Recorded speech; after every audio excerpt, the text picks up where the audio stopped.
আমি মানুষের কাছে 50,000 টাকা দিই, বিনিময়ে 10,000 টাকা ওটা লাভ, মানে ব্যবসা। এটাকে ব্যবসা বলতে হবে, সুদ বলা যাবে না। সুদের টাকা আমি হজ করছি, আবার 10 বিঘা কান্দরে মাটি কিনছি।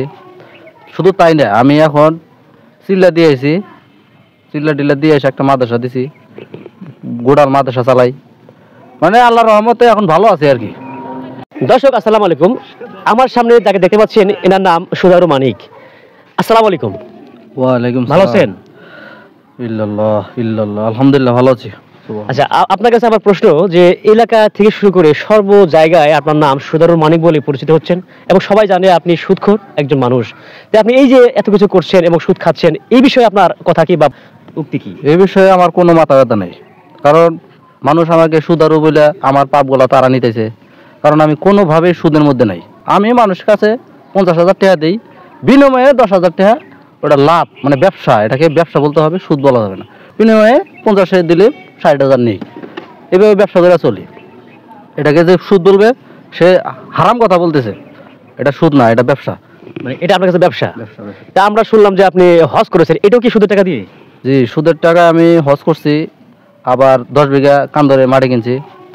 শুধু তাই না, আমি এখন চিল্লা দিয়ে আইছি, চিল্লা টিল্লা দিয়ে এসে একটা মাদ্রাসা দিছি, গোড়ার মাদ্রাসা চালাই। মানে আল্লাহর রহমতে এখন ভালো আছে আর কি। এখনো মনে করেন যে মাসের কাছে বাদে দিছে, তো বেশি এখন খাই না, তাও 14 লাখ দিয়ে থুইছি। ওনা খুব অসহায় আছে, 4টা মামলা করছে 4 জনের নামে, নাহলে জেলে তুমু। মানে যেভাবে টাকা তোলা নাকবো, আমি 14 লাখে 18 লাখ টাকা হয়েছে, কোনো ছাড় নাই। তো আমরা জানি যে সুদ খাওয়া হারাম, বা এটা কিন্তু যে খাবে না না অনেক। হ্যাঁ, সুদ খাওয়া হারাম, ঠিক আছে, আমি তো আর সুদ খাই না। আচ্ছা, আপনি কোন অ্যাঙ্গেলে সুদ খাই মনে হইতেছে আপনার? মানে সবাই বলে, মানে এই এলাকায় সবাই বলে, সবাই বলল সুদারু মানিক। আপনি পরিচয় দেন দেখি কি করে সুদ খেলাম আমি। এই যে আপনি টাকা দিচ্ছেন, বিনিময়ে আবার সেটা একটা সুদ, কি বলে এটা? আপনি যখন আবাদদানি করেন, হ্যাঁ, টাকা ইনভেস্ট করা ছাড়াই কি আবাদ হয়? করা লাগে, ইনভেস্ট করা লাগে। ইনভেস্ট করে যখন মনে করেন যে আলু গাড়লেন, 50,000 টাকা আলু গাড়লেন, ওটা কি 50,000ই বেচবেন আপনি? আলু না, কত বেচবেন? 60, 70, 80, 100, 1 লাখ। তাহলে আপনি যদি ওইটা সুদ না হয়, আমি 50,000 খাড়া 10-20,000 লাভ নেব না, এটা কিভাবে করে সুদ হয়? আচ্ছা, বিষয় হলো যে এখানে আমরা যেটা বললেন, আপনি আলু বিষয়ে বলি, আলুটা হলো কায়িক শ্রম দিতে হয়, এটাও হালাল টাকা ইনভেস্ট করতে হয়। আর আপনি যে এটা আছেন বিষয় বুঝেন, যে আবার কি বলে লসও খাটতে হয়, মানতে হয়। সুদে কি লস আছে? সুদে অবশ্যই লস আছে। কিভাবে? আমি কমপক্ষে 5 লাখ টাকা ধরা আছি। মনে করেন যে কাকুতি মিনতি করে কিস্তি নিয়েছিল, জমি জায়গা ভিড়া সব বেঁচে আলাইছে, পলাতক। আমি এটা তুলুন গিয়ে করে, এটা লস না? এটা তো আমার তোলা লাগবো, ওটা তো আমার কষ্টের টেহা। এটাও লস আছে, যেহেতু লাভ লস সুদেও আছে। অন্য আপনারা বুঝবেন না, আপনারা খালি মাইসের গুয়ায় গু দেখবার নিয়ে ঘুরে বেড়ান, তো অন্য আপনার করে বুঝা লাভ নেই, বুঝেন নাই? আর এই যে দেখেন, এই যে আমার এখানে এই যে খাতাটা, আমি এটাই প্রশ্ন করতে চাই যে এই খাতাটা কিসের? এই খাতাটা দেখাই এনে মনে করেন যে প্রায় এই দেখেন কতগুলো লোক আমার সেবা পাইতেছে। এই সেবাগুলো কি আপনারা দেন না? আপনারা কিন্তু দেখাবেন না, খালি পাইবেন মাসের আগলা ইয়া ধরা ভুল ধরা। এই যে লিস্টগুলো দেখতে পাচ্ছেন, সব আমার টাকা লাগানি আছে, সব না সব। আচ্ছা, সব টাকা লাগানি আছে। কোন এরা কি জীবিত? মানে টাকার জীবিত আছে, কিন্তু ওইসে কি মনে করেন যে টেহা নিয়া টেহাটা দিতে খুব কষ্ট করে, তো টেহা তো লারি না। আমরা জানছি যে সুদ যারা নেয়, যারা তারা টাকার সময় এত পার হয়, তারা ভয়ে তারা আত্মহত্যা বন্ধ করে। এরকম কোন ঘটনা করছে কিনা? মেলা করছে, 17 জন মারা গেছে। 17 জন।